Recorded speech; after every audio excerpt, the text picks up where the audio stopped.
ասում են էլի ավտորիտար։ 98 թվականին իմ հիմնական մրցակիցը եղել է Կարեն Դեմիրճյանը։ Ինչ էր աշխատում Կարեն Դեմիրճյանը, հիշում եք։ Ինքը եղել է Հայ էլեկտրո գործարանի տնօրենը, իր տղան Ստեփան Դեմիրճյանը եղել է պետական սեփականություն հանդիսացող Մարս գործարանի տնօրենը։ Կարեն Դեմիրճյանի շտաբի կեսը եղել են այսպես կոչված այն ժամանակ այդ տերմինաբանությունը կար կարմիր տնօրեններ, այսինքն նախկին սովետական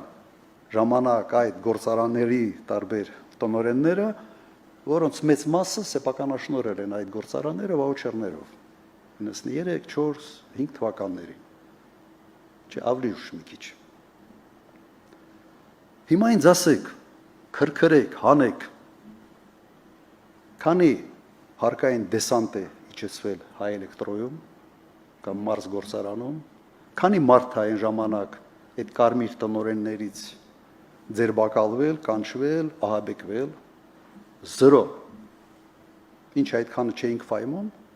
կամ կարծում եք, թե մենք չէինք հասկանում, որ ինչ կարգի ազդեցություն կարող ենք ունենալ, օրինակ, գործարանի տնօրենի վրա, որը վաուչերներով, օրինակ, սեփականաշնորհել է գործարան։ Չենք արել։ Եվ ընտրություններից հետո Ստեփան Դեմիրճյանը շարունակում էր աշխատել պետական սեփականություն հանդիսացող գործարանում։ Ստեղ մեկը Մոսկվայից եկել է մի բան ասել է Շմիածյանը, մի անգամից կալանավորվել է, որ ստեղ հետ կապ չունի Սամվել Կարապետյանը, բայց ես ձեզ շատ կոնկրետ օրինակներ եմ բերում։ Սև ու սպիտակի չի բաժանվել, մենք որպես իշխանություն չենք բաժանել երկիրը սև ու սպիտակի։ Իսկ հիմա ինչ է, դու եթե ինչ-որ մի բան չես ընդունում, վերջ, թշնամի ես, կամ ռուսի շպիոն ես, կամ մեկ ուրիշի շպիոն ես, կամ ընդհանրապես սև ես։